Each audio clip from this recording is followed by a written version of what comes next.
Fentanyl is more and more being found to be laced in cocaine, methamphetamine. It's lethal, it's deadly, it's killing people. It's plain and simple. Hello everybody, my name is Pej. I'm an interventionist. What is going on with fentanyl these days? That is our topic. One of the reasons that we wanted to talk about this today, why I wanted to talk about it, is because obviously if you're really following the news, you will see that there are a lot of busts on a national level. Like I live out here in California, Los Angeles, Orange County area. There's been a lot of busts more recently. People getting busted with just a mass amount of fentanyl. A lot of times it comes in pill form. They are pressed pills. They're being distributed all throughout our local areas. They're coming through Mexico. A lot of times they're being transported illegally into this country. In just mass volume, and so as much as it's making it to various areas, when you hear about a bust, it's like that's only one small portion of the amount that they're catching and putting in. They're actually confiscating it from whoever they are busting. However, there's a lot of it that's still getting out there in the hands of people, and so me as an interventionist, I am seeing more and more cases of people who are suffering from this particular drug, this particular addiction. There's different forms of it now. There's stronger forms. I believe there's a new one called ISO.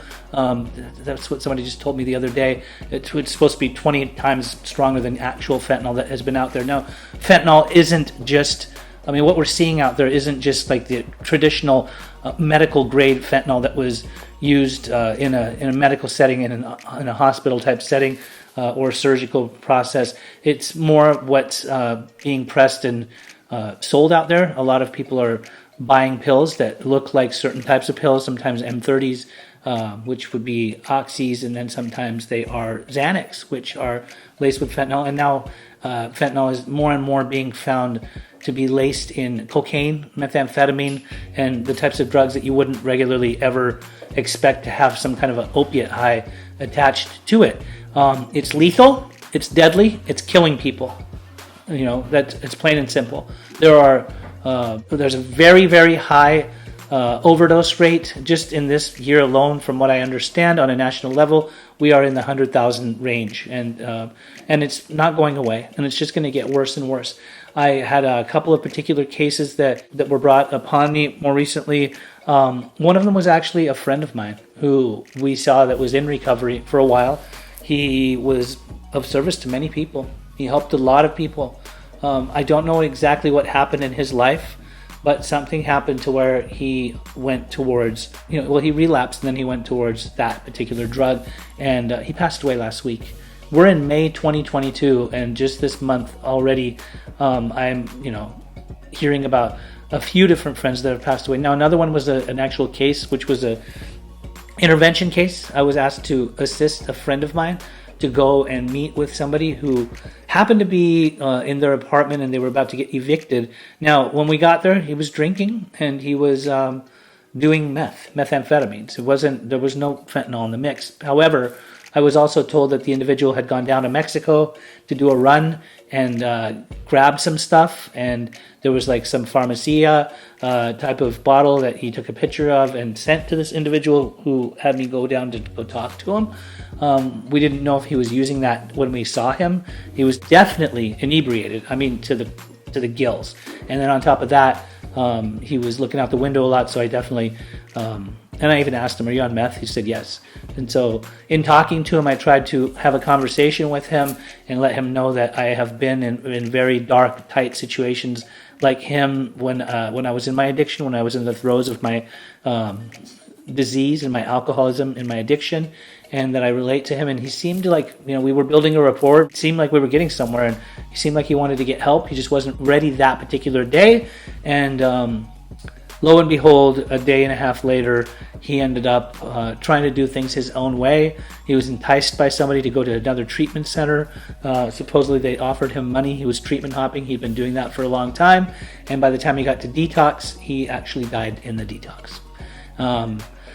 Now, we don't know yet. There's no toxicology report, or the coroner hasn't yet released that, so we don't know if fentanyl was in the mix, but I have good reason to believe that since he had gone to Mexico and it was known that he had bought some some stuff down there, whatever medications they were, whatever they fabricated the bottle to look like, that it was most likely laced with fentanyl. There was some powdery stuff that was also found inside of his pocket. I'm not exactly sure how it all went down, but these days when we hear about people that are passing away, especially like a lot of younger people in their 20s and 30s from an overdose, it's usually linked to fentanyl. And so this is the type of stuff that I experience. And working in the type of field that I work in, especially in treatment, working on the front lines of addiction, we just hear about it almost every day. Did you hear about so-and-so? They passed away just the other day or last night, or, so-and-so's cousin just passed away. And it's not like it's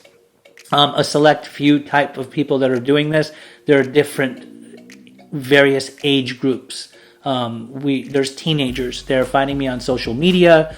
They're finding me on TikTok. They're finding me on all different, YouTube. They're calling me through my Instagram, and they're asking me questions on how do I get off this stuff? How do I get off the blues? Interestingly enough, I had another friend that passed away recently. He had taken his life by shooting himself in the head, and this is a person I grew up with since we were in our early 20s, and so we went to a dinner for him last night, and there happened to be somebody there who I was trying to help about 3 or 4 years ago to get off of heroin, right? And back then, you could still find like real heroin. At least that's what a lot of people were using. But more recently, like, we don't really see heroin anymore. We don't hear about people getting heroin. It's straight fentanyl, or it's heroin that is laced with fentanyl. And so when I saw this individual last night, it was clear as day. I mean, he went to the bathroom probably 3 or 4 times. He was sitting at a dinner table with us 3 or 4 times. He didn't look well. I remember some of the other friends that were not in recovery, that were just there to celebrate our other friend who passed away's life, were asking me like, Pej, like, you I know that you work in addiction treatment, like, is there something wrong with that guy? And I'm like, well, I mean, look at him, he looks like shit. Yeah, of course there's something wrong with him.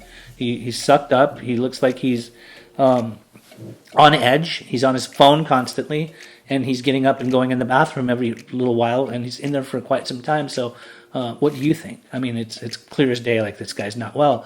And luckily, like, I did exchange phone numbers with him again, and hopefully he'll reach out and we can help him too. And I'll probably reach out to him too later on today. But point being is in our conversations with each other, I mean, he was asking me right at the table about what's going on out there in the world, and if you heard about all these overdoses. And I said, yeah, I mean, there's not even really heroin anymore. He's like, there's not? I'm like, come on, man. I'm thinking like you don't know. So yeah, I mean, that's what's going on. It's going to get worse and worse. I promise you that. It's not going away. It is being brought over the border. It's being mass produced in both Mexico and even in America. There's people that are buying pressing kits, and like, the baffling question that a lot of people are wondering and asking is, why would dealers lace their drugs with a drug that could kill the people that they sell to? And that's the $1 million question. Why would they? I mean, on one end, yeah, I mean, psychologically, you think maybe they're doing it because they want to make their stuff more potent and more strong and have their customers come to them more. But on the other end, I don't think that they really care if it becomes too powerful and somebody actually passes away. They know that there's a large market for these types of drugs, and there's a lot of people that are using it. Another thing is that another thing that's very baffling is to think about people that have so-called, like, recreationally use certain drugs, but when they get into this realm of drug use, such as opiates or fentanyl, you would think that after somebody overdosed a few times or has been hospitalized as a result of overdoses or comas and things like that, that they would come out of that and think, oh my God, like, this is horrible. I almost lost my life. I don't ever want to do this. But the problem about this particular drug is that people will just keep chasing it. They'll keep chasing it. They feel like, I think their mentality within them is, they didn't die last time, or they overshot the mark, or they got it under control, or it's not going to happen. That's their mentality. They don't think like, I'll never do this again. They just think like, I'll just do less of it. And I realize, I shouldn't have done that much. But in reality, like, it's bad. It's really bad. Just yesterday I was reading in the newspaper about Los Angeles, downtown LA. There was 3 people that were using fentanyl inside of an apartment, and all 3 of them were dead. So this is a reality. I mean, it's not going to go away. Best that we can do is, if we know somebody who is on this, or you yourself are on this, is to confront the individual, or to tell yourself, like, do I really want to keep doing this? Like, where's my future? Where's my life? I'm gonna ruin everything. And how many people am I gonna hurt? And if you know someone that's suffering, like, it's okay to confront them and tell them, like, I don't see you on a good path. You need to get help. Your life is on the line, because it truly, truly is. So with that said, if you or somebody that you know is suffering from fentanyl addiction, or any addiction for that matter, do not hesitate to call me. Do not hesitate to call us. My number's on the screen. You can also subscribe to these YouTube videos, and we talk about all different forms of addiction, alcoholism, mental health. We're always here to try to help you. I try to help people with my personal experiences, what I've been through and what I'm seeing. And I'm always here. I'm always here to listen. Thank you.